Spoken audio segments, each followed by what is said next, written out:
My name is Johnny Barrett. I'm a reporter on the Daily Globe. This is my story, as far as it went.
When was the first time you got this urge, Mr. Barrett?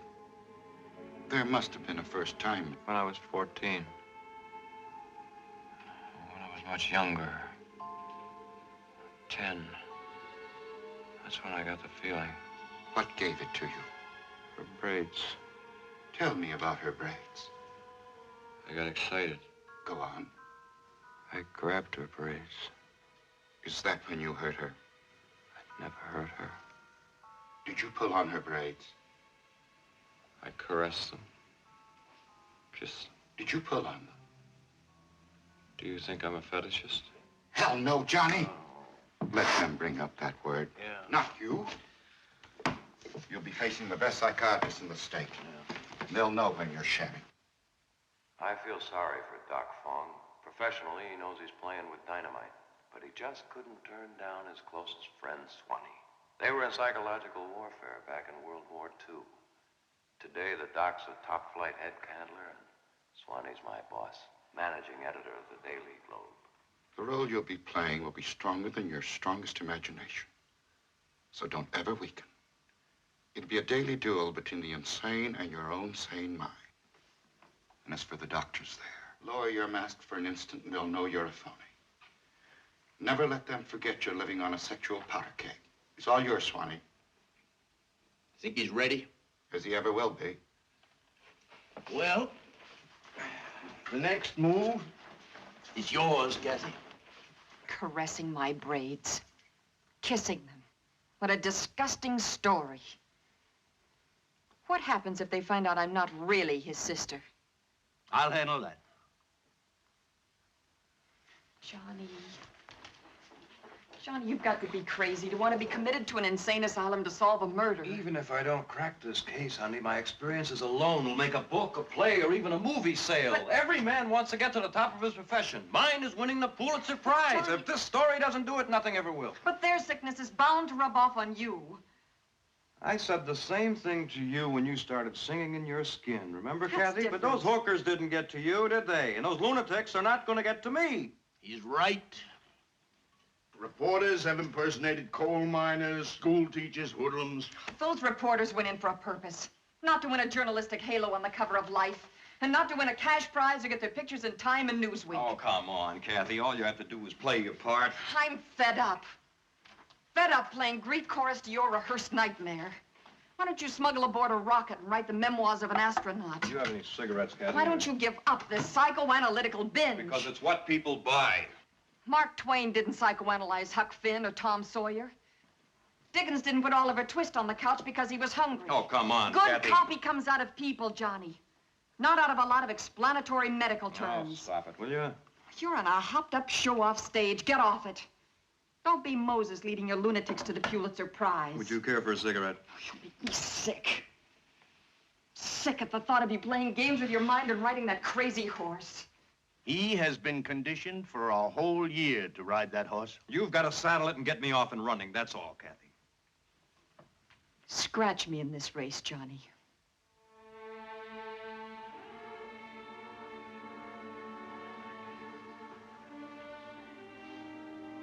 We made a deal. My whole instinct is to kick myself hard for ever having gone into this deal with you. What I should do is to land a righteous punch on your super civilized nose. Oh, Kathy, you're an intellectual, well past the age of all... Don't you dare analyze me! Johnny. Johnny. Johnny, I'm in love with a normal reporter holding down a normal job. Normal. Do you think I like singing in that sewer with a hot light on my navel? No. I'm doing it because it pays more than shorthand or clerking or typing. I know that, Kathy. I'm saving money so we can have that normal life. That's all I want. I know all about that.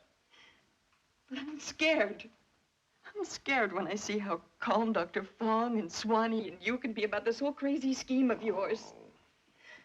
I'm scared this whole Jekyll Hyde idea is going to make a psycho out of me. Oh, now, wait a minute, Kathy.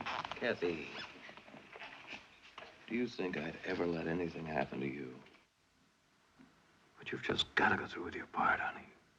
You're the only one we can trust.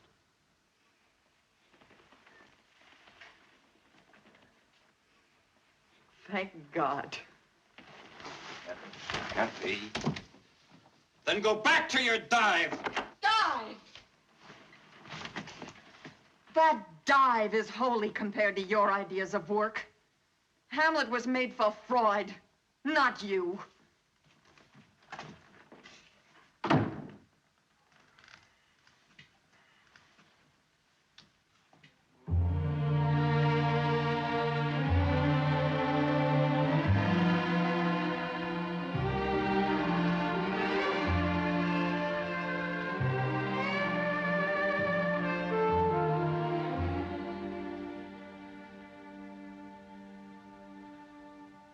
I want somebody to love, someone to care for me. I need somebody to hold, someone who'll hold just me.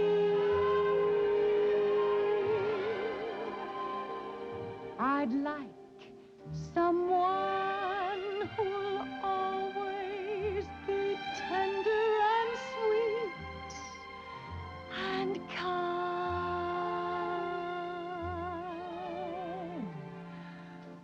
who's mine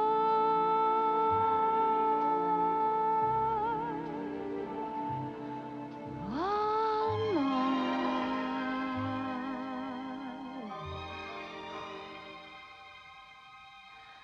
I need somebody to kiss, someone who'll kiss just me.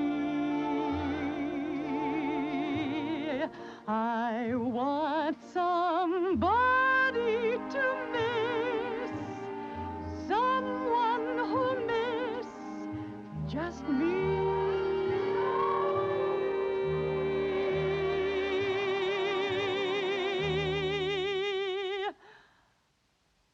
I know that somewhere there's a someone who's true.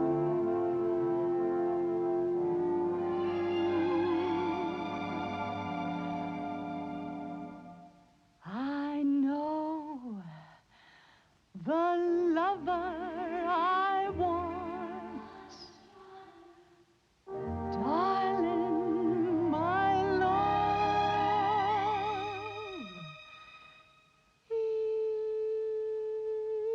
is you.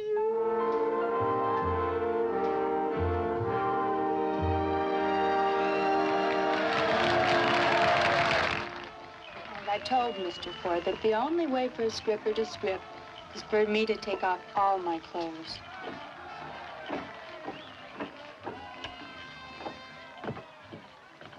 Did Johnny phone? No.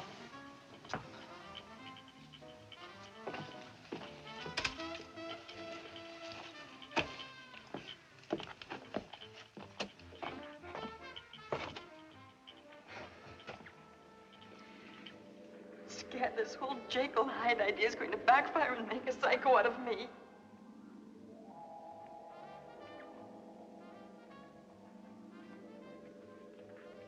But their sickness is bound to rub off on you.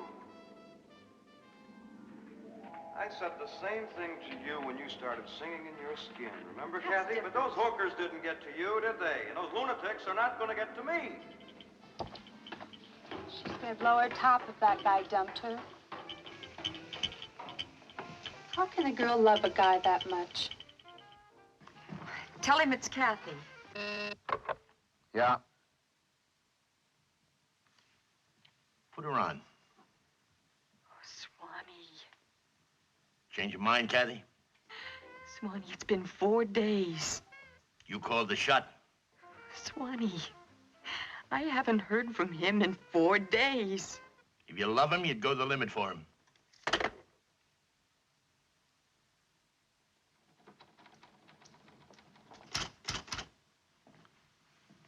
Well, good evening. What can I do for you, young lady? My brother won't let me alone. How old is he? 30. Are you married? No, Does he live with you? no. Has he ever tried to attack you? He's tried. Has he ever hurt you? Yes. Have you ever brought charges against his sickness? Why not? Ashamed. And now? He said he'd kill me if I... Are you ready to sign a formal complaint that he's mentally unsound? I didn't hear you. Yes, What's your brother's full name, please? John Barrett.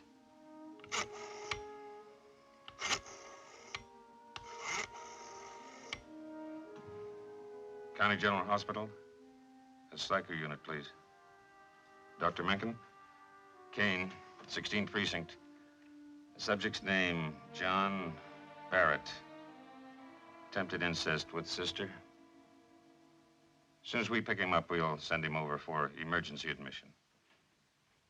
How dare you jackass me down here on her say-so? I'm a reporter for the Daily Globe. You can call my boss. He'll vouch for me. We checked with him. He gave you a clean bill of health. That's more like it. But his word doesn't carry much weight since your sister signed a formal complaint against Formal complaint. Now, what can you expect from a stripper? Sis, come on in here and explain how you dreamed all this whole thing up. will you? Come Mr. on. Barrett, please. Sit down. Please.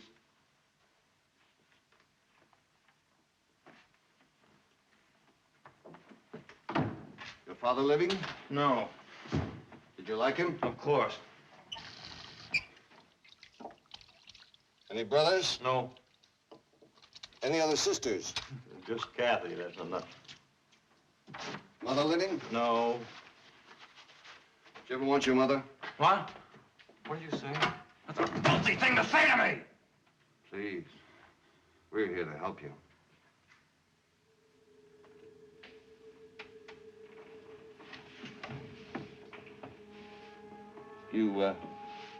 You love Kathy, don't you? She's my sister. You love her like a I woman, would never don't you? let a meathead have her, no. Mothers and fathers have the same fears. You understand me, don't you? Of course, of course. Tell me, When was the first time you felt differently toward your sister? well, there must have been a first time. When I was 14. Look at the way his eyes lit up. He's got me talking. He's a happy little rascal. Maybe younger, when I was 10.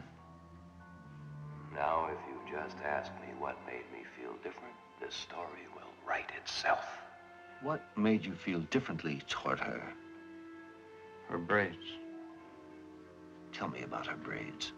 I caressed them, kissed them. Did you pull on them? I'd never hurt her. The next question's got to be about fetishists, according to Doc Fong's script. Oh, I don't like this. He's stalling too much. If he doesn't come through with that question, I'll fall right on my typographical face. Do you know what a fetishist is? There's no contest in this. Sure I know. As a reporter, do you ever cover a story where a man became intensely excited whenever he saw a woman with long hair? Long, loose hair? Yes. Did he make love to her? Yes, he killed her. You don't want to wake up some fine morning to learn you killed your sister. Oh, now, Doctor, I'm no epileptic with some kind of fetish for hair. Of course, Kathy, now her hair is different. I understand. I figured you would. I understand. Yeah. Didn't you threaten to commit suicide if she ever got married? Didn't you threaten your sister if she wouldn't let you make love to her? That's different. Why? Because she's different. Why is she different? Because. Because why? Because I want her and nobody's gonna keep us apart. Nobody's gonna...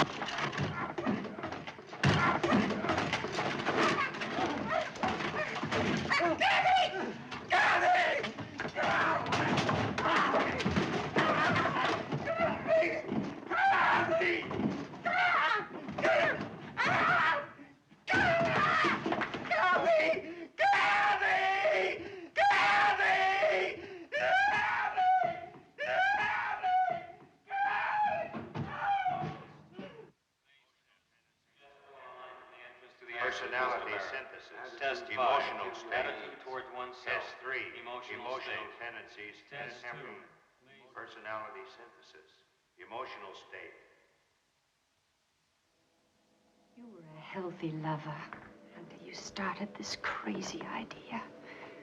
And now it's consumed you and made a nervous wreck out of me. Well, reverse the situation, Johnny. What if I were going away on a trip that could separate us for weeks or months? Would you help me put a gap between us? The drama critic on your paper said my Chablis tinted hair was like a soft halo over a wide set, inviting eyes. And my mouth was a lush tunnel through which golden notes came. Stop it, Kathy.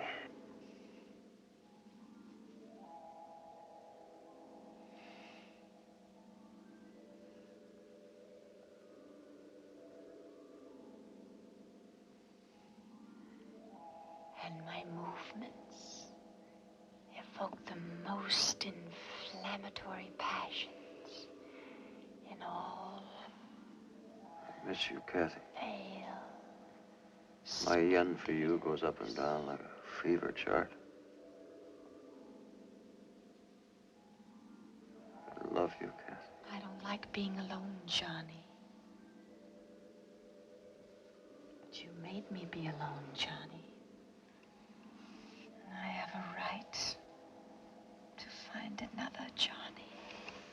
No! Let me have his frequency table.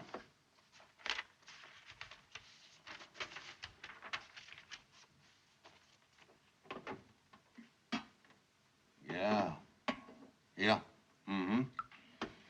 Shows a culmination of internal sexual conflict, generally of old standing, and based on a constitutionally determined chaotic sexual pattern.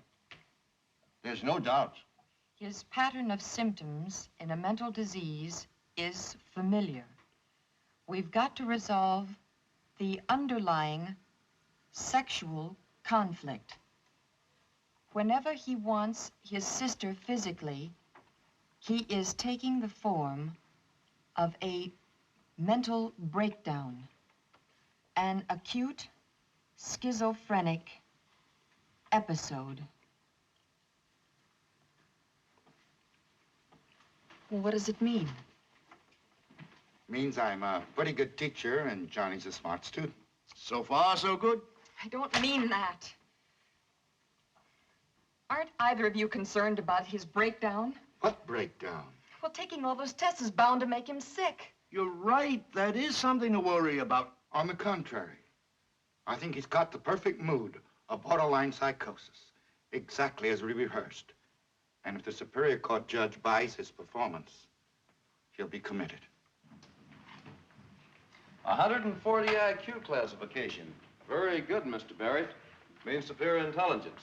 Oh, my name's Wilkes. Oh, I'm sorry. You'll have to get used to no belt, no shoelaces. New patient, John Barrett. Barrett, eh? Barrett, put it back. Barrett. Ward B, bed 2. Come on, Mr. Barrett. Come on. Barrett, huh? So you're a 140 IQ journalist. Where's your typewriter? Easy, Lloyd. The last reporter I had on this floor was Ben Franklin. That egghead gave me more trouble than... Come on, Mr. Barrett. Born phonies, all you newspaper men.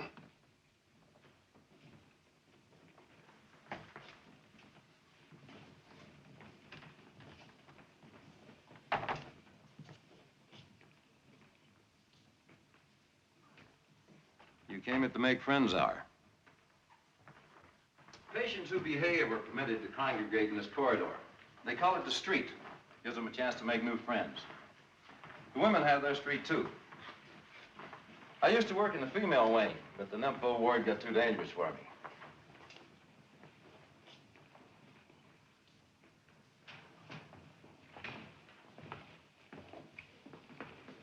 Well, this one's yours, Mr. Barrett. Am I the only loony in this ward? No, Mr. Barrett. Your roommates are in the street. Oh, if you don't mind, we never use words here like nuts, bugs, screwy, goofy, loony. We'd like it very much if you didn't use them either. I'm sorry, I'm a greenhorn inmate. You're a patient, not an inmate. This is an insane asylum, is it not? Not exactly. This is a mental hospital, and we're dealing with mental hygiene.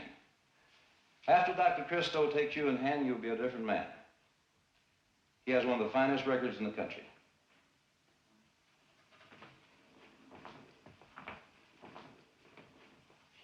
I really don't belong here. I understand. You won't cause any trouble, though, will you? As you did when you attacked the county hospital psychiatrist. I forgot myself. We're here to help you to remember, not to forget. I phoned my sister. No, I'm sorry. I'm hungry. Lloyd will show you your place in the dining room. Lloyd? What's the matter? Lloyd, the keeper that called me a phony? He's no keeper. He's an attendant like me. Lloyd doesn't like me. Don't mind him. He doesn't mean anything but that chip on his shoulder. It's just his way of fighting everybody because he can't cure the patients. Well, make yourself at home, Mr. Barrett. I made it. I'm in. Ever since my voice changed, I wanted to be in the company of the newspaper greats. And this long corridor is the magic highway to the Pulitzer Prize. Maybe I'm looking at the killer right now.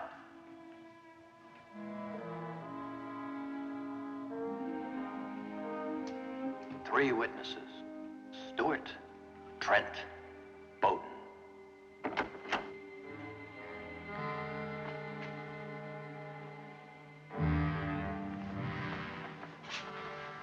How do you do? I'm Pagliacci. Johnny Barrett. Welcome to Ward B, Mr. Barrett.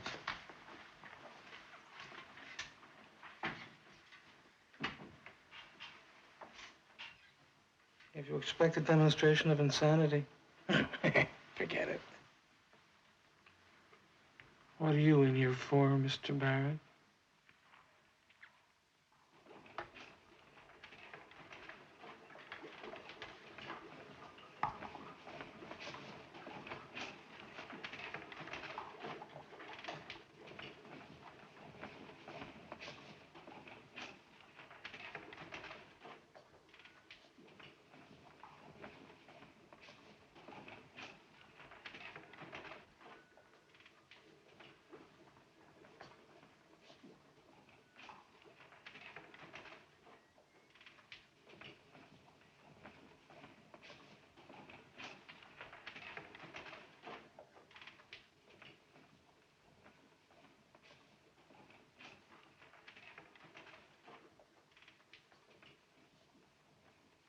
Witness number 1, Stewart. Farm boy from the Bible Belt. Hobby, playing Civil War games. Believes he's General Jeb Stewart, Confederate hero of the Civil War.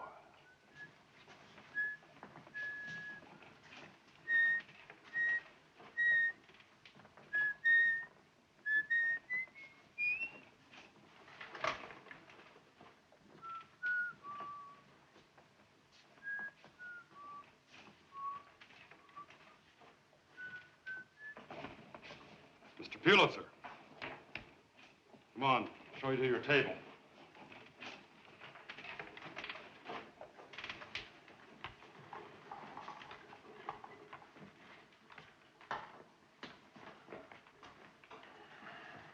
This is your place from now on, Brisbane. Yes, sir. Just behave yourself. Yes, sir. Yes, sir.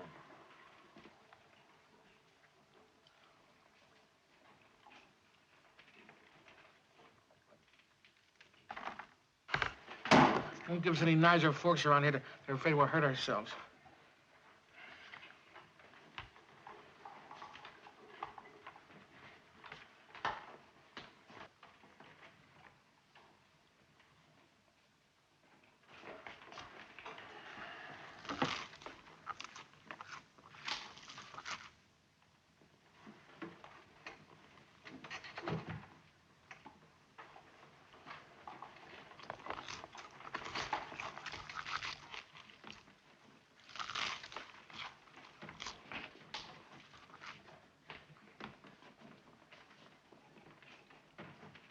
Take your anti-convulsants. I don't like it. Give me the tranquilizer drug. No. Give me the that one. No, that one, the vitamin. I hate my meat already chewed up. I can eat a steak the size of a cow. What am I, an infant? Drink this. He ate my vitamins.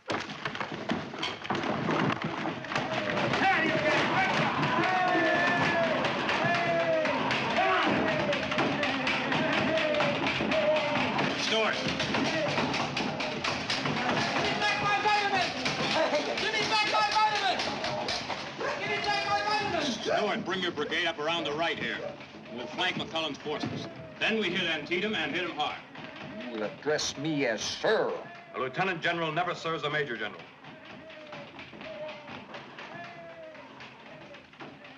What lieutenant general? Nathan Bedford Forrest. At ease, Jeb. Report to my command post. Where are you bivouac, sir? Come on, gentlemen, we're going back to the wards. Where are you bivouac, sir? A mile north of Gettysburg, Ward B. Better leave your brigade behind with me, General. I'll be there, sir. Now march.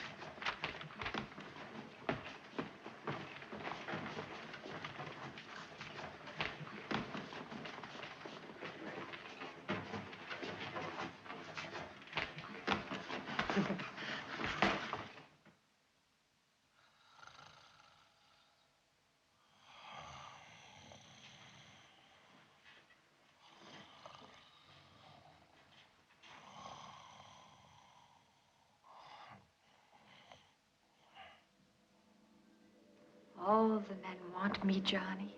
But I want you. And you. You want the Pulitzer Prize.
You come there, finita.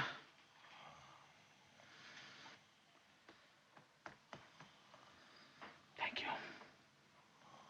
Thank you. It was in the middle of that aria. And it pitched forward on my face like this. I died of a heart attack caused by overweight.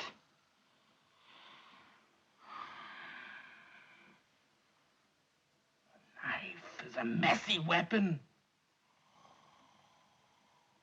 It was the knife that killed Sloan in the kitchen. Do you know why so many people came to my funeral?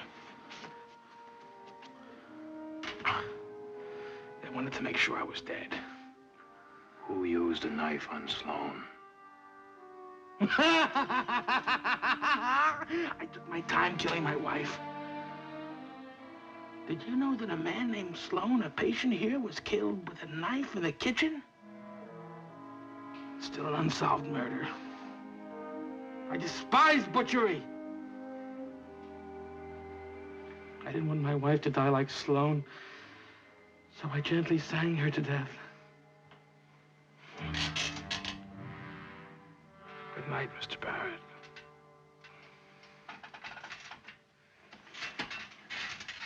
He remembered Sloan's murder. They do have flashes of sanity.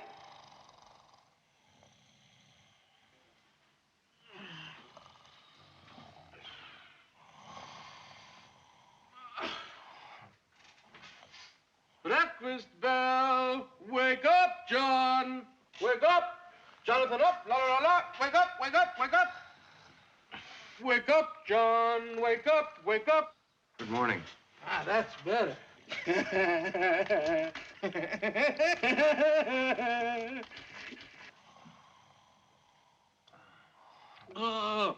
La, la, la, la. La, la, la, sing. Figaro ti, Figaro ta, sing, sing. Sing. Figaro la, Figaro li, Figaro la, la, la, la, la, la, Figaro la, Figaro la, Figaro la. Well, you started in as a copy boy, I see. Yeah, when I was 14. And supported your sister. Mm-hmm. Did you sleep well? La la la la la la la la. I'm an opera lover now. Pagliacci's harmless. I want to help you, John, but I need your cooperation. I understand. Why didn't you cooperate with my staff this morning? They want to hurt me. Do I want to hurt you? Oh, I've had my eye on you every minute since I've been here. Do you know who I am? Of course. Who am I? Dr. Christo, clinical director, head of the medical staff for 7 years. Married, 2 children, hobby, golf. Don't you know? Now it's time to ask me about voices. You hear voices? Yes. My head hurts. I gotta get out of here. Call my paper. They can't go to press without me there. Is Kathy all right? That's why you're here, John. To make sure she will be all right. You understand? Why did you fingerprint me? I've committed no crime. You're not in prison, John. He told me I shouldn't love her as a woman. Who told you? The man on TV. He looked right at me and told me it was naughty. Now, how would he know? He's never met Kathy. Does he talk to you often? Every time I turn on TV.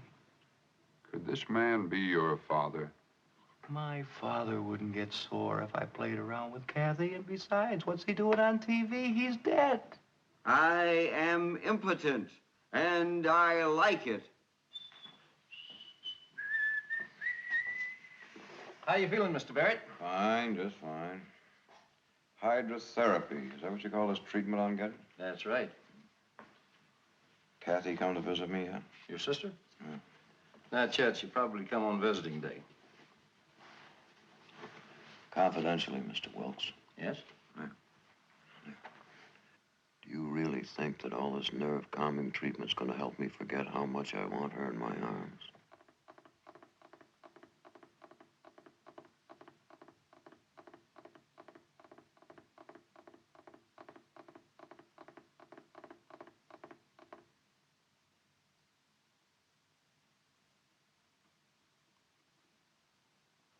We know about his fetish for your hair. But did he ever try to cut it off? Once. With a pair of scissors or a knife? Scissors. Did he kiss you when he tried to cut off your hair? No.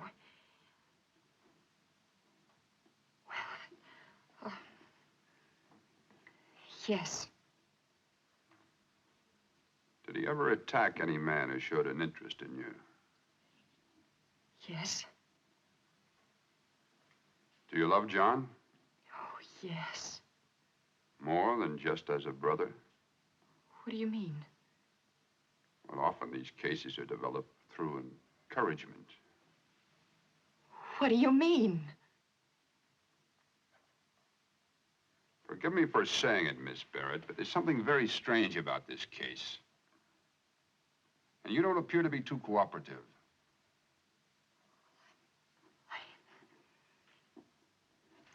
I'm sorry, Dr. Christo. When I received your call, I thought something had happened to Johnny, and I just wasn't prepared for this. Inquisition? No. But you thought of the word, didn't you? Yes.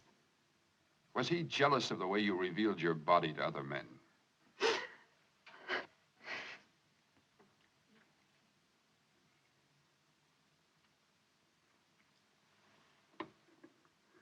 Relax, Miss Barrett.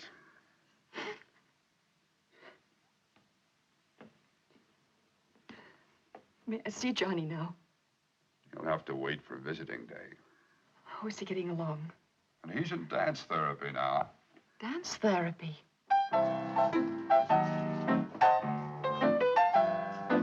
got an idea how I can help my buddy. I'd do anything to help. All right, have the fellow play Dixie. Joe, would you please play Dixie?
want water! I'll get the water for you, General. Dixie! 1, 2, 3, and 1, 1. And 1, 2, 3. Dixie! 5, and 5, and 6.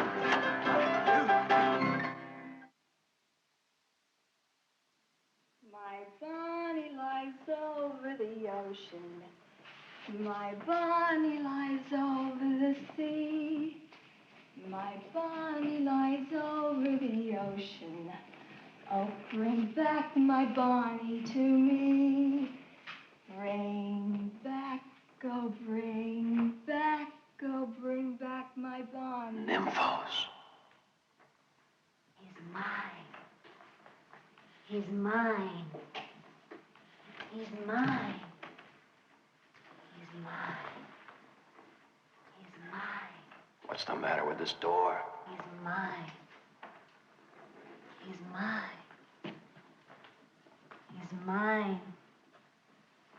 He's mine.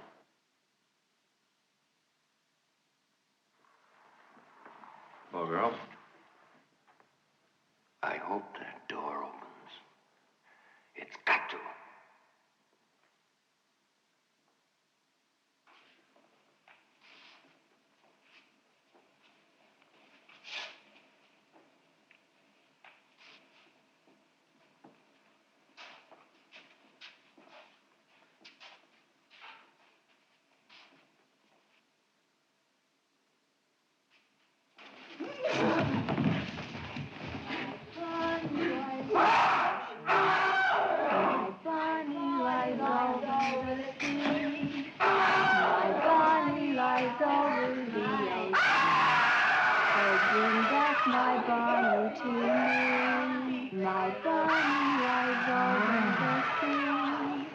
My Bonnie lies over. I love coffee. I love tea. I love boys love me. I love coffee. My Bonnie lies over. I love boys love me. I love coffee. I love tea. I love bring back my Bonnie to me. Bring back, oh bring back, oh bring back my Bonnie to me. My Bonnie lies over the ocean. My Bonnie lies over the sea. My Bonnie lies over the ocean. Oh, bring back my Bonnie. I love coffee. I love tea. I love boys and the boys love me. I love coffee. I love tea.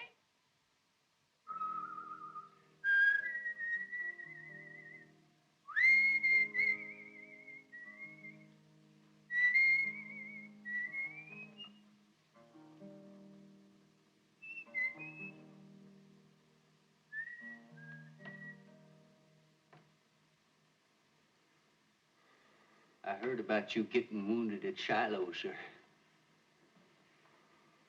Does it hurt much? I'll get the mess sergeant to fix you some baked apple. Baked apple, huh? I haven't had any baked apple since I was in Japan. How far is that from Shiloh? Japan isn't in this country. It's far away in Asia.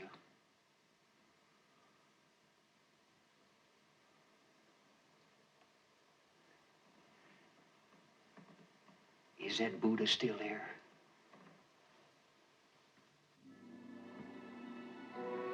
I keep seeing it in color, and it keeps looking at me. The great Buddha Kamakura. I want to climb a parallel up to his head and look at the people down below praying for my battalion. I keep seeing monks in a parade and little girls dressed like baby geishas going to prayer to ask Buddha to take care of me when I go back to Korea. How did I get up there on that playground? It's on the roof of the world. And the wheel keeps going round and round and round. Like his commies kept going round and round us on that hill in Korea. Toy train? Toy train? No. Train. Mount Fuji. No, another train. and another train, and another, and another, and another, and another. We were supposed to sandbag a train in Korea. But we were captured. I remember it was cold and they marched us in the snow.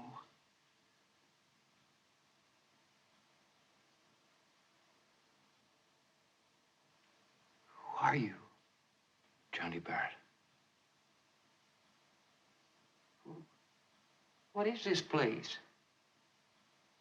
It's a mental hospital. What am I doing here? You were a commie in Korea. That's a dirty lie. You became a member of the Kremlin Club. But don't you call me a commie. You wrote your father that the Russians were your friends. Now, you tell me something, but why should I write my pappy? He can't read. He's a tenant farmer. He can't read all right. I remember. I helped Pappy sharecrop in another man's land. But that's before I ran away from home and joined the army. But now why did I run away from home? I like my home. That's a downright lie. Downright lie.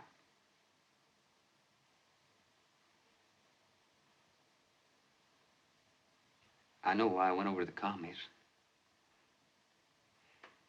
Ever since I was a kid, my folks fed me bigotry for breakfast and ignorance for supper. Never, not once did they ever make me feel proud of where I was born. See, that was the cancer they put in me. No knowledge of my country. No pride. Just a hymn of hate. I'd have defected to any enemy. Because, you see, it was easy. My brains was cabbage. They taught me everything from cabbages to commissars. And they gave me a woman. And she called me mister. And she made me feel important. What changed your mind about the Reds? Dog face.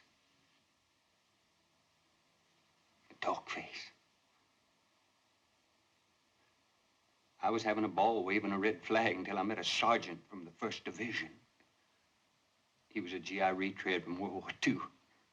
Fought through North Africa and Sicily and all through Europe up to Czechoslovakia.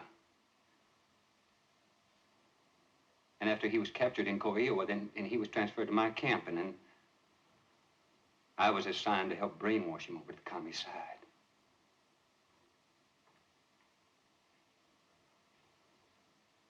And this Sergeant Kolowitz, that was his name, Kolowitz. He told me things that I never dreamed of.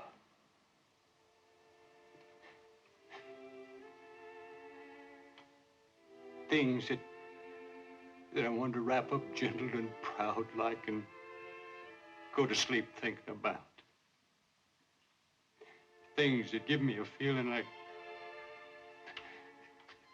things my folks should have told me.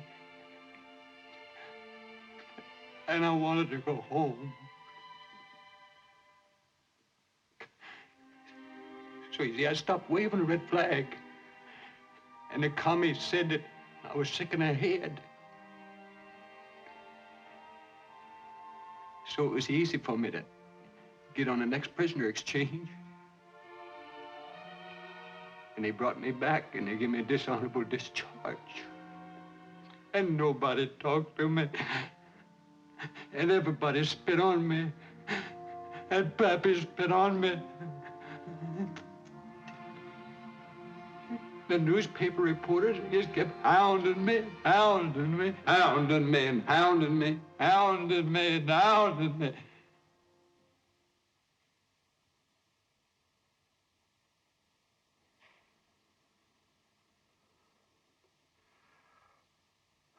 story. Sorry, but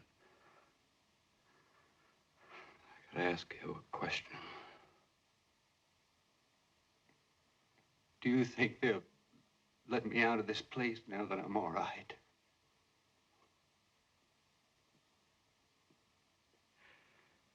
Did you see the man that killed Sloan in the kitchen? Yeah, I saw him. I was under a table with two other men. What was I doing under a table?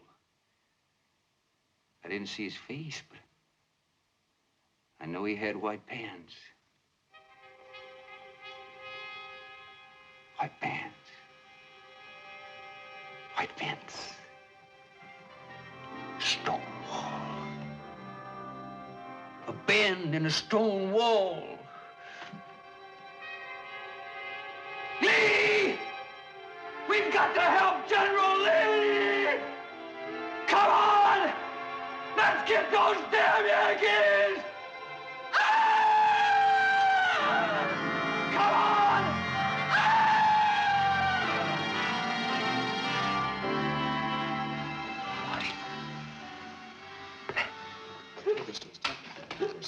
Does he ask for me? All the time. Does he eat well?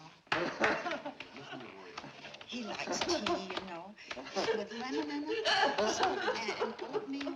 Several. He likes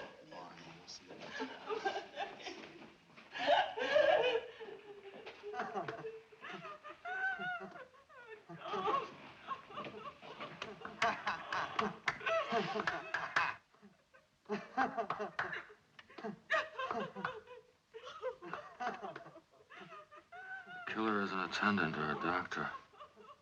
Stewart couldn't see his face, but he saw white pants. Tell Swanee that one of the other two witnesses will open up. I feel it. The killer is an attendant or a doctor. Stewart couldn't see his face, but he saw white pants. Tell Swanee that one of the other two witnesses will open up. I feel it.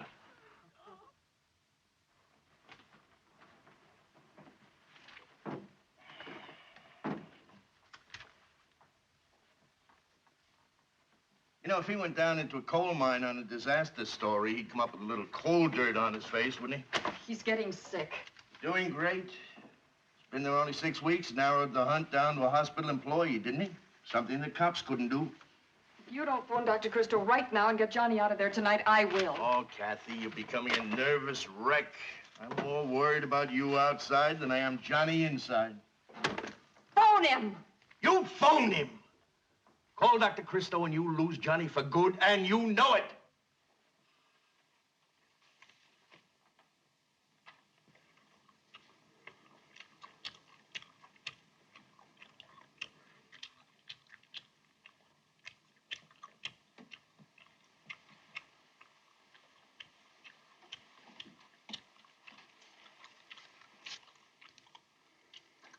Here's a stick of gum.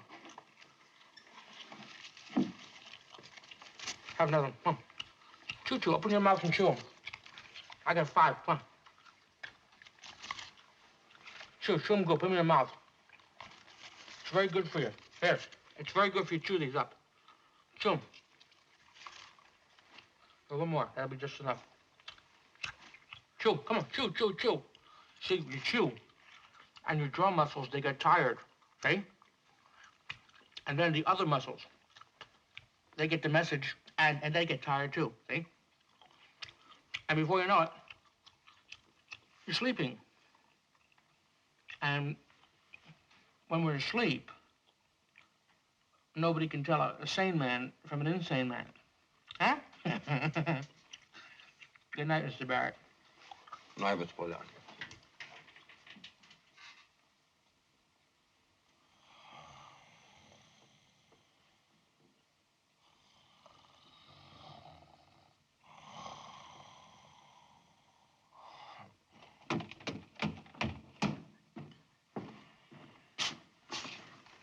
Did you make Johnny change his mind? I tried, but he's just too close to the story now. That ex-GI steward has been transferred to another floor, but Johnny is certain that Trent or Bowden will open up. Was Dr. Fong with you? Uh-huh. What did he say? That it's natural for Johnny to show mental strain. What else? Well, that's it. Do you want me to check with Dr. Fong myself? Well, he is afraid that the force driving Johnny can boomerang. Meaning he could snap, is that it? Now, don't jump to conclusions. Look, if I pulled him off now, he'd still suffer from some kind of depressive psychosis because he'd never know what would have happened if he had stuck it out long enough to contact the other witnesses. You mean if he quits now, that depression sickness could hit him? Yes. But if he cracks the murder, he'll be all right, won't he? Yes. Do you seriously believe that? Yes! You're crazy!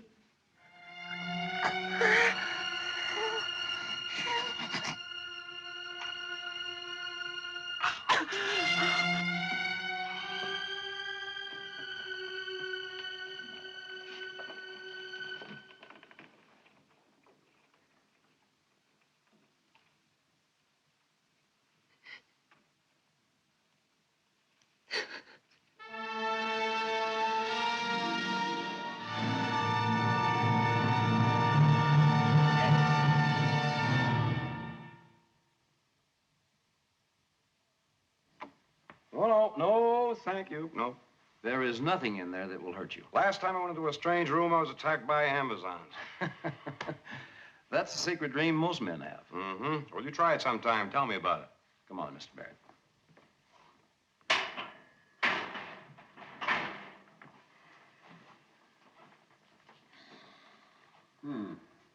Something wrong? No. Just saw the twitch of one of your muscles. The one in my head? Tell me, John, is your desire for your sister still as strong as ever? I'll tell you what, Doc, you level me off and I'll share all my dreams with you. I'm cold and sweaty. Chill sweats are usual in your case. What is my case? You're suffering from a form of dementia praecox incident to the age of puberty, characterized by childish behavior, hallucinations, and emotional deterioration.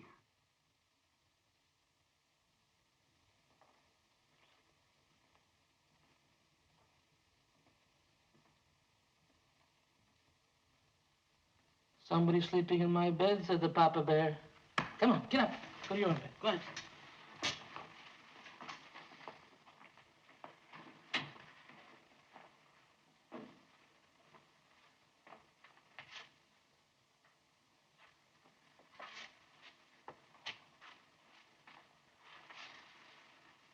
What are you in here for, Mr. Barrett?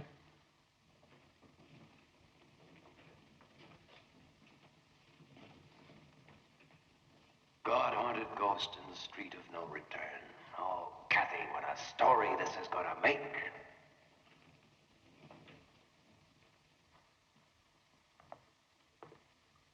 Don't you dare strike me. I'm pregnant. I've been carrying my baby for 5 months now. God-haunted ghost. Not bad for a lead. If only Stewart had held on a little longer, another 2 seconds, and I'd have cracked this yarn.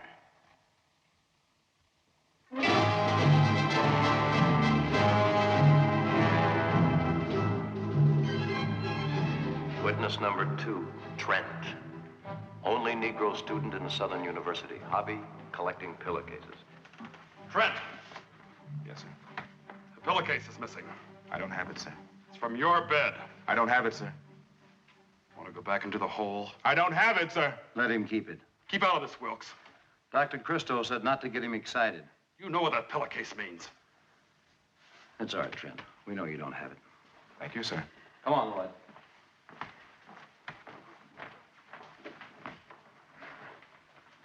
He does that every day. He's reaching out for his nerves. Friend of yours? No, he's a nigger lover. Didn't make his kid spit on the blackboard. God punished him. That's why he's in a catatonic stupor. Watch this. Now he's a Statue of Liberty. What are you doing here? Visiting a friend. So am I, friend. So am I. The hole is for dangerous and troublesome people. They put me in by mistake. So I heard. No, you didn't. I just told you. That's right. You know why you're shining up to me? You want to carry my sign. No, I don't. Calling me a liar? No. You can make your own sign and carry it. You coming to the meeting? What meeting?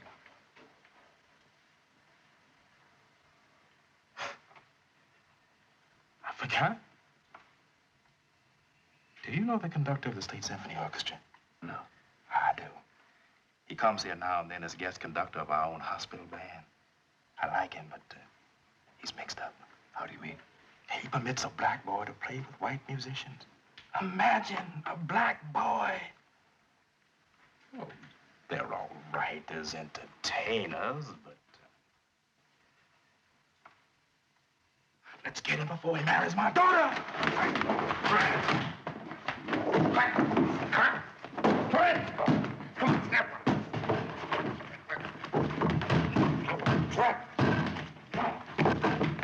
Hey, break it up! What's the trouble? No trouble! What are you hatching up now, He's Fred? not hatching up I'm going to him! Leave him alone. Is everything all right, Trent? Yes, sir. No trouble now, Trent. Promise? Yes, sir.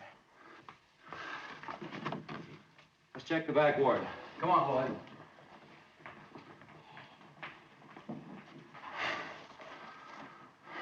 Thank you, friend. It's all right, friend.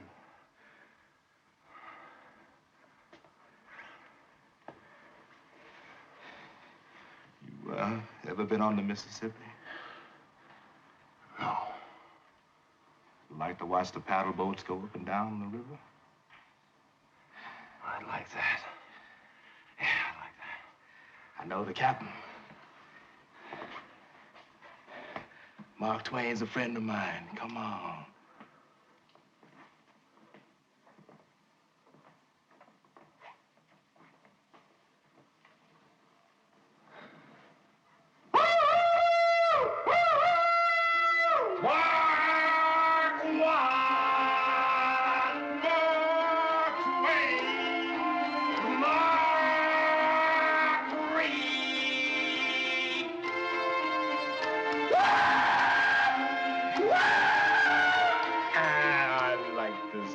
So do I.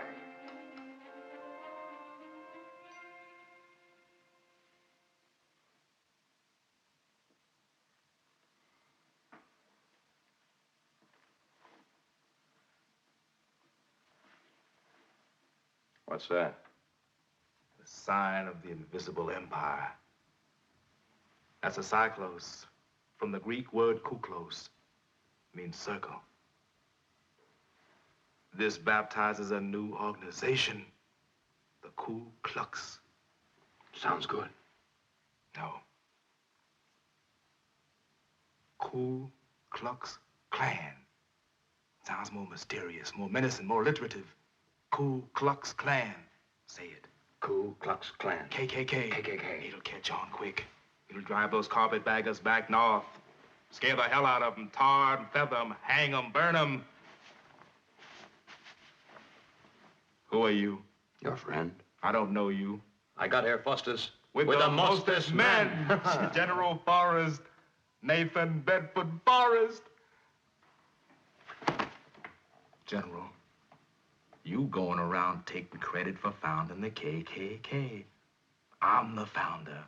I'm the Grand Wizard. What's our code word? Secrecy. General, if Christ walked the streets of my hometown, he'd be horrified. You've never seen so many black people cluttering up our schools and buses and cafes and washrooms. I'm for pure Americanism. White supremacy! Listen to me, Americans. America for Americans. We got to throw rocks and hurl bombs. Black bombs for black foreigners. So they like hot music, do they? Well, we'll give them a crescendo they'll never forget. Burn that freedom bus. Burn those freedom riders. Burn any man who serves them at a lunch counter. Burn every dirty, nigger-loving, pocketbook integrationist. collect a lot of blackjacks and good long lengths of pipe. We'll show those rabble-rousers they can't breathe our white air and go to school with our white children. We'll get some inflammable liquid and pour it on them. We'll pour it on their homes and burn them. Pour it on their pickaninnies and set them on fire. Call out the members of the White Citizens Council. Call out the KKK. Yes, we'll sponsor the Africans North. Get rid of every black mother, son, and daughter. America for Americans! America for Americans! Keep our schools white! Keep them white! That's right! Keep them white! I'm against Catholics! Hallelujah, man! Hallelujah! Against Jews! Hallelujah! Hallelujah! Hallelujah! Against niggers! Hallelujah! Hallelujah! Against niggers! Hallelujah! Against niggers! Hallelujah! There's one! Let's get that black boy before he marries my daughter! Hallelujah! Hallelujah!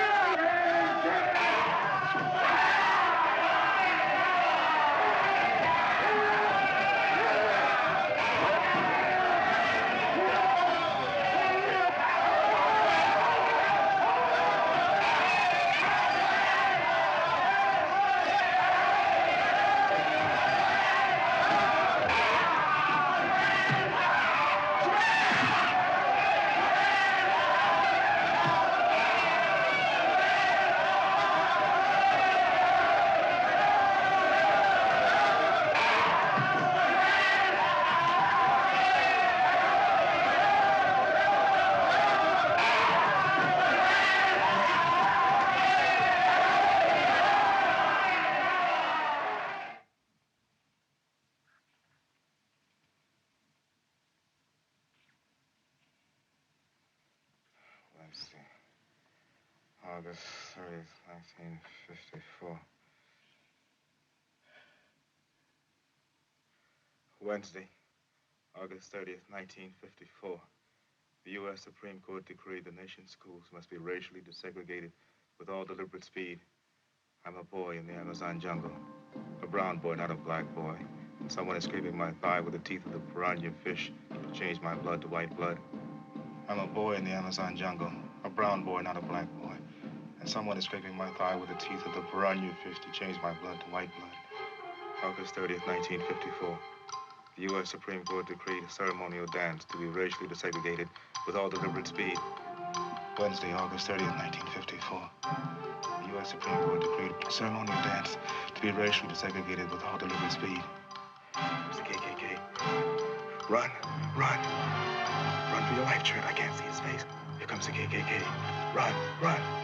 Run for your life, Trent. I can't see his face. I can't see his face. Here comes the KKK. Run, run. I can't see his face. I can't see his face. Run, Trent. Run, run, Trent. Run! Run, run, run!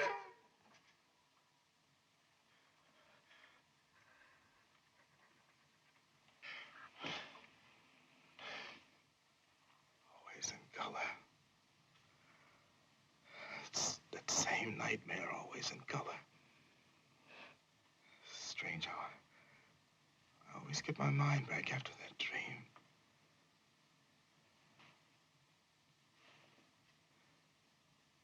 What's your name? Johnny Barrett. I know all about that trouble you had in that Southern University, Trent. You don't sound sick to me. We were in a race riot. You leading and me trying to save your neck. So you know I was a guinea pig in the classroom, huh? The whole country went to school with you every day, Trent. I failed. A lot of people were counting on you. Oh, I wish I'd had the guts to have stuck it out. I was brought up to have pride in my country. Call it esprit de corps. It's inside me. I love it. It's even a blessing to love my country, even when it gives me ulcers. And those ulcers will stop the day all schools must get an education before being allowed to open their doors. Do you know who killed Sloan with the butcher knife in the kitchen? I can't blame the students. They were brought up to hate the color of my skin. It's their Their blueprint for delinquents, the birth of lynchings, the disease carried to those yet unborn. Those poor, sick children are taught to depend on their parents' claws instead of their love. And the irony of it is that many Negroes are mulatto, and integration is well established down south. Remember Sloan, who was killed in the kitchen with a butcher knife? I remember the first day I went to school. A woman held up her child so he could reach out and beat me with his little fist. Sure, I remember Sloan. What was the name of the doctor that did it? It wasn't a doctor, it was an attendant. I even had a private teacher to help me to make sure the university wouldn't flunk me. Do you know his name? Of course. I saw him kill Sloan, didn't I? Did you know that my house was attacked by night-riding shotgunners? Would you tell me his name? Sure. You know, if I hadn't quit school, I'd have gotten very, very sick. Tell me his name. Get that nigger. He's not going to school with my daughter. First the classrooms, then the school dances. You know what after that. Trent, go to your own home. Go to your own school, nigger. Go to your own schools. Go to your own black schools, nigger. Trent! Go to your own black school. Trent! I'm for pure Americanism. White supremacy! Listen to me. I'm for pure Americanism. White supremacy! Listen to me! Get that freedom bus! Trent! Burn that freedom bus! Trent! Burn those freedom riders! Shut up! Trent, shut up! Trent, shut up!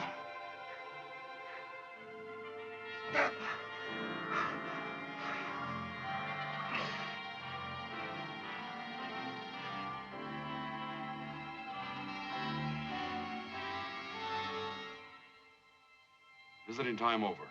That close. I was that close to getting the killer's real name, and boom, he went nuts again. Right back to the hole. But there's still Bowden.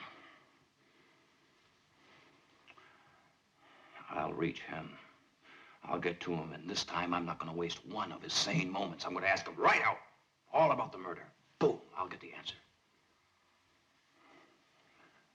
You realize, Kathy, I'm sitting right on top of this story.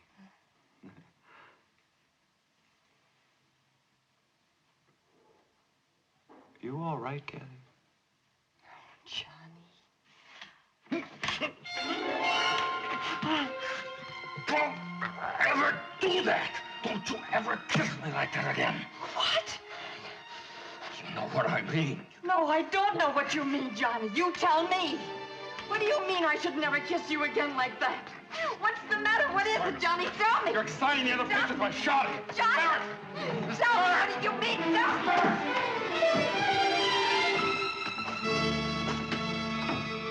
What's the matter with her?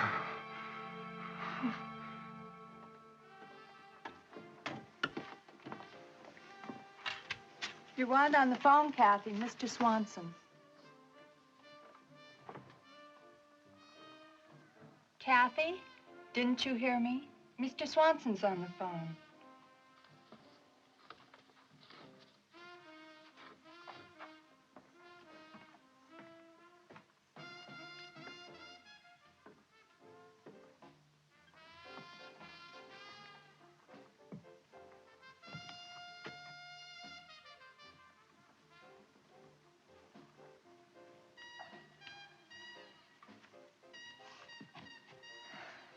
Yes.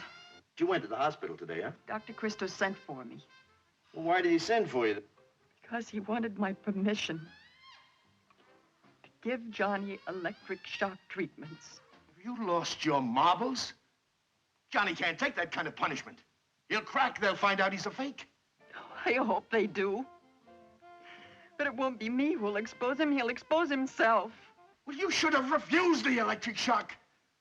After all, he knows the killer is an attendant, and he's bound to find out his identity from Bowden at the rate he's going. At the rate he's going, I don't know if he'll know his own identity. What are you talking about? He's beginning to think I'm really his sister.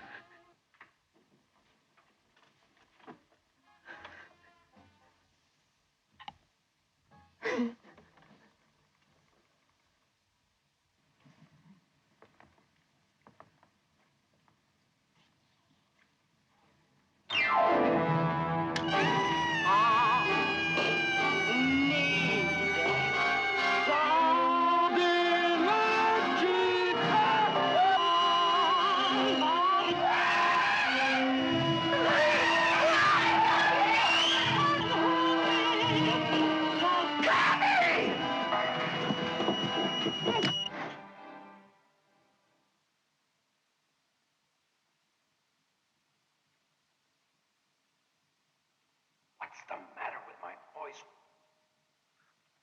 Why can't I talk?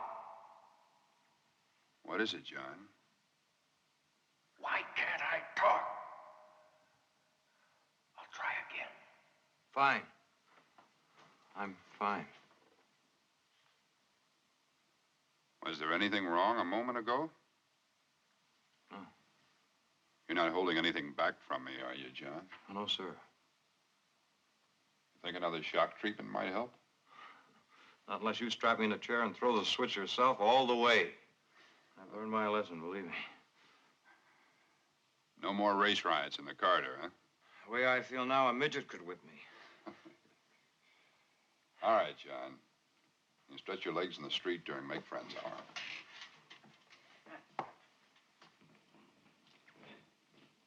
I beat them all. They didn't learn a thing.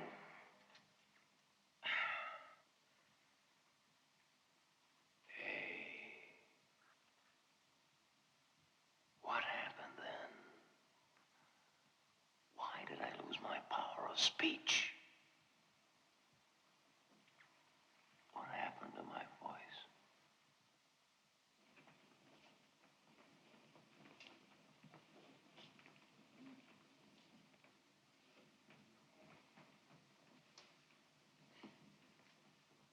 Witness number 3, Dr. Bowden, American physicist, Nobel Prize winner, worked on the atom bomb, the H-bomb.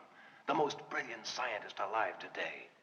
Went insane working on nuclear fission, missiles, and rockets to the moon. Hobby, drawing. Now has the mentality of a child of 6.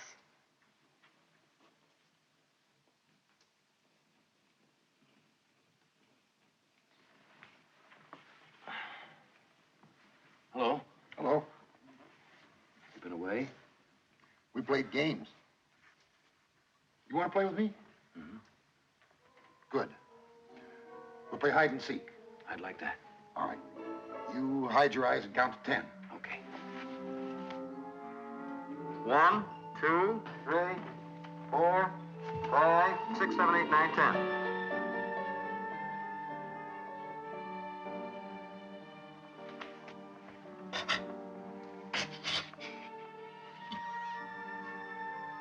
Now, I wonder where he could be hiding.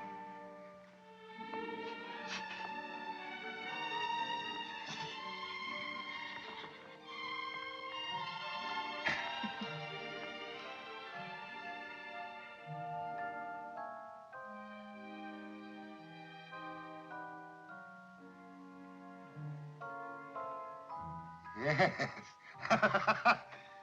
Yeah. Keep it up, John. Maybe you can help him. We can't.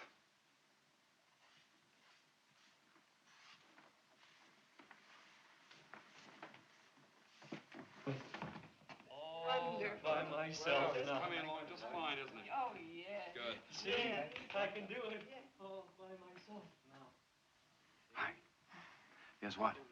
I got Dr. Bowden making a portrait of me. It's really a professional job. He was a wonderful artist at one time, you know. Einstein's hobby was the fiddle, and Bowden's hobby was drawing. Still has the mind of a child, but his hand is a stroke of an adult.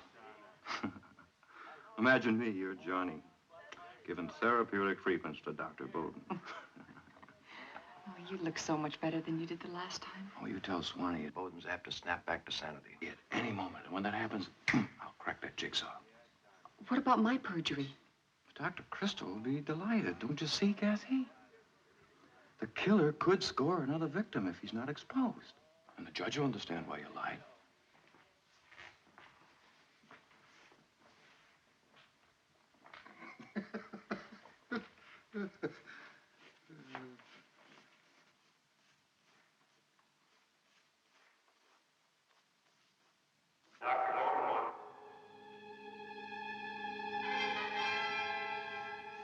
Dr. Bowden wanted. Dr. Bowden wanted.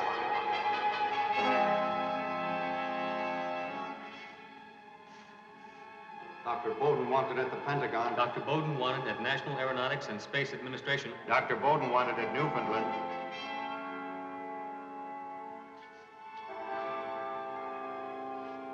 Dr. Bowden wanted. Dr. Dr. Bowden wanted at National Aeronautics and Space Administration. Dr. Bowden wanted at Newfoundland. Dr. Bowden wanted at Newfoundland. Dr. Bowden wanted at Newfoundland. Not again.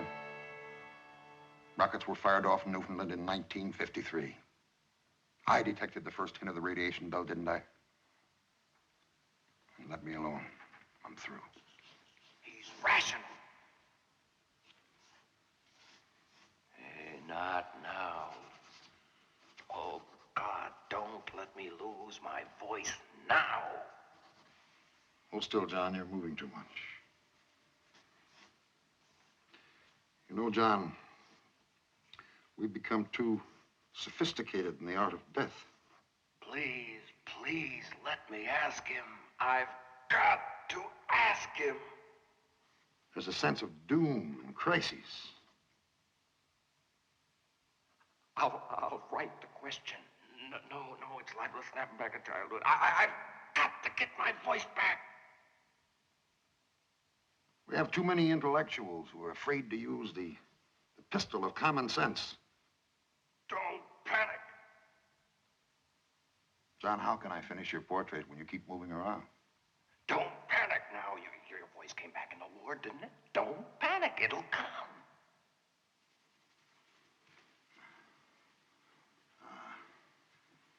I'm getting it. Yes, my boy. I got fed up with man taking a daily hammer and sickle-coated pill of venom. If I keep saying it over and over and over in my mind, the words will have to jump out of my mouth. Who killed Sloan in the kitchen? I'm a pure scientist. Who killed Sloan in the kitchen? Let the Russians claim bigger satellites. Now, they're the first to discover the mating habits of seahorses. Must we then race them to discover the inner structure of a grasshopper's brain? Who killed Sloan in the kitchen? We should take advantage of our ignorance and quit living like tigers. Tigers in bomb shelters instead of homes. Who killed Sloan in the kitchen? Today, with all this talk of the panic button, we're right on the brink of disaster. Who killed Sloan in the kitchen? Today, everybody's giving the human race 2 weeks to get out. Now, I cannot live with a 2-week notice.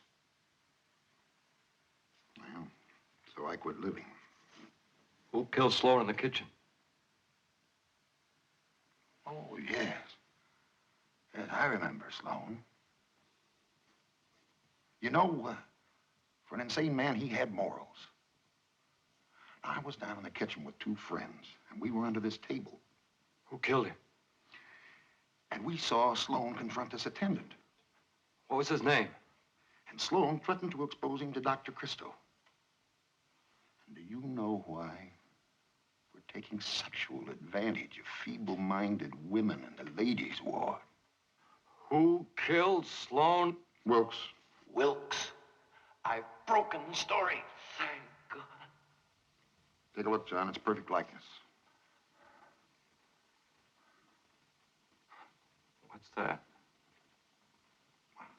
Portrait, of course. You must be crazy. That's not me. I only draw what I see, John. I don't want to play. I don't want to play.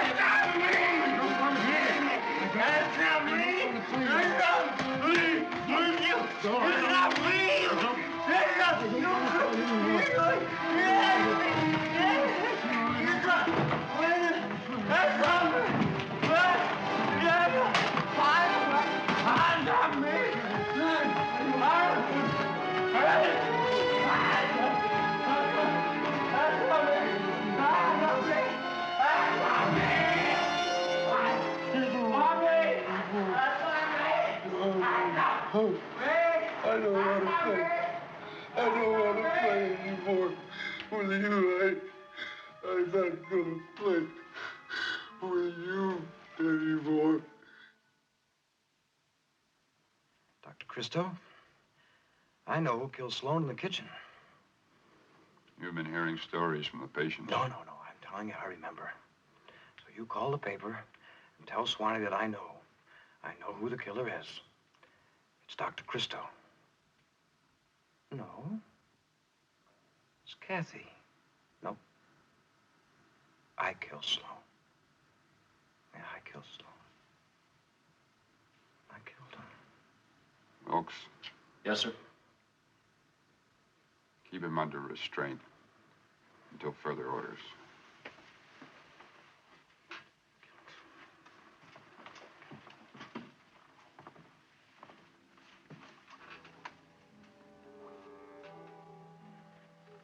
Are you sure you killed Sloan?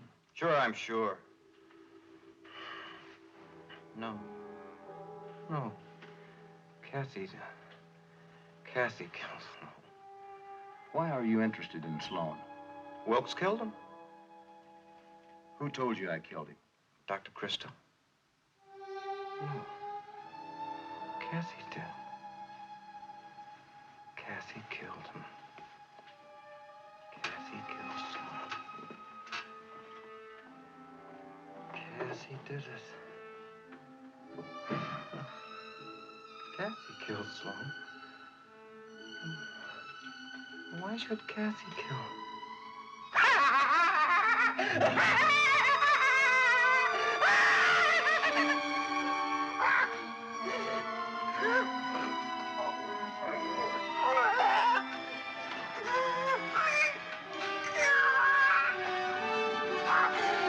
Somebody do something about my head! Oh, my head!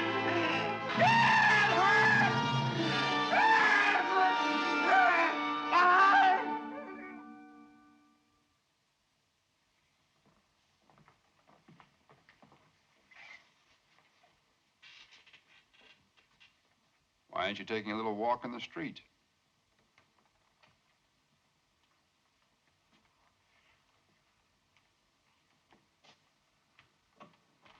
With these on?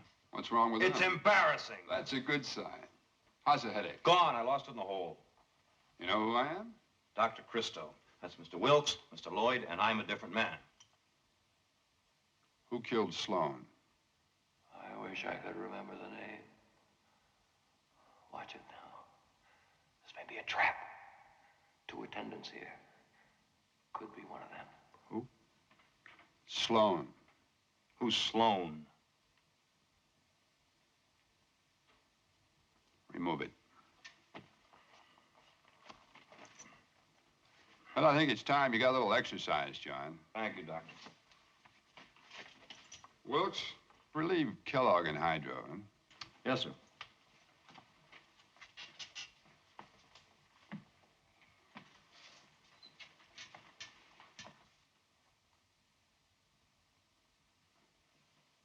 I think you're making progress, John.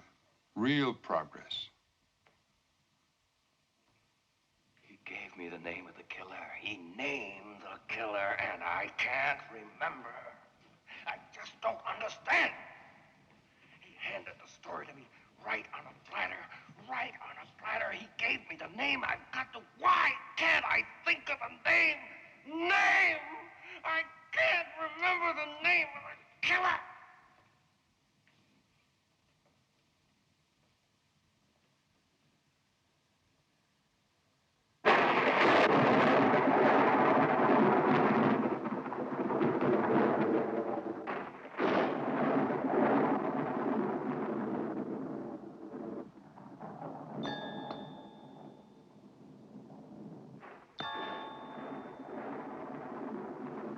That? What? It's beginning to rain. I like the rain.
Such a sour note, John. You are way off key.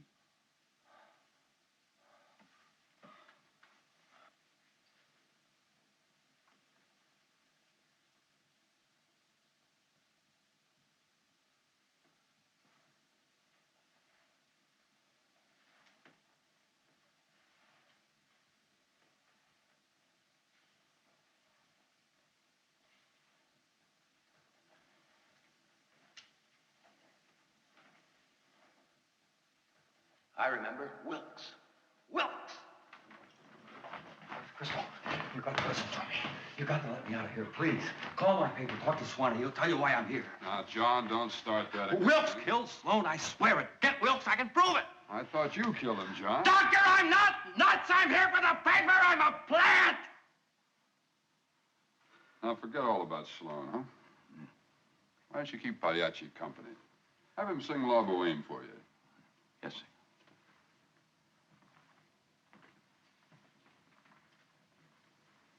Where did Christo send Wilkes? Where? I remember. Hydrotherapy.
Now, if you don't mind, I'd like you to call my paper and ask Swanee to confirm that I was a plant here. That is a load off my mind, Doc. He was sane enough to write that story. He's been sane for weeks. Don't you stand there and tell me that there's nothing you can do for him. Why? Why is he like that? Oh, God in heaven. Well, a man can't tamper with the mind and live in a mental hospital and subject himself to all kinds of tests and expect to come out of it sane. John is a catatonic schizophrenic. What a tragedy. An insane mute will win the Pulitzer Prize. He is not insane.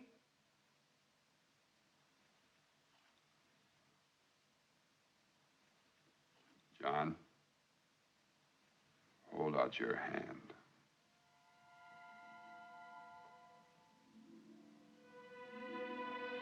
Johnny! Johnny, Johnny.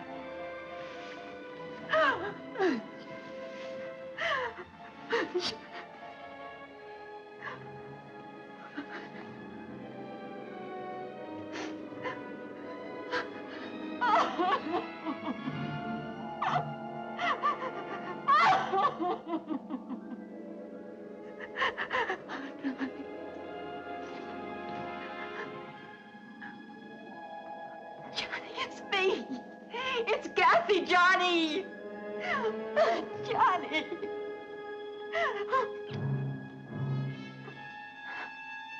Johnny, it's Kathy. It's me.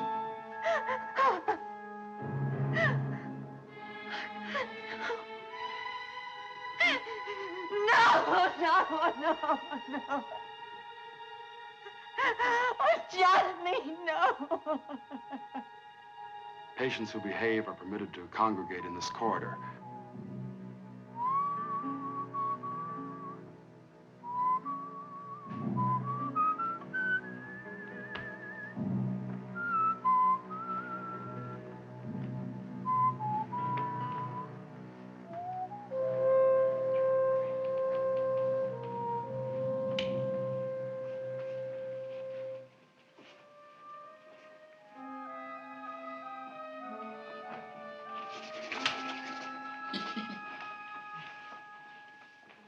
Figaro, un po', Figaro, un po'. Ah, bravo Figaro, bravo, bravissimo, ah, bravo Figaro, bravo, bravissimo, ah, bravo Figaro, bravo, bravissimo, ah, bravo Figaro, bravo, bravo. Ah, bravo Figaro, bravo, bravissimo, ah, bravo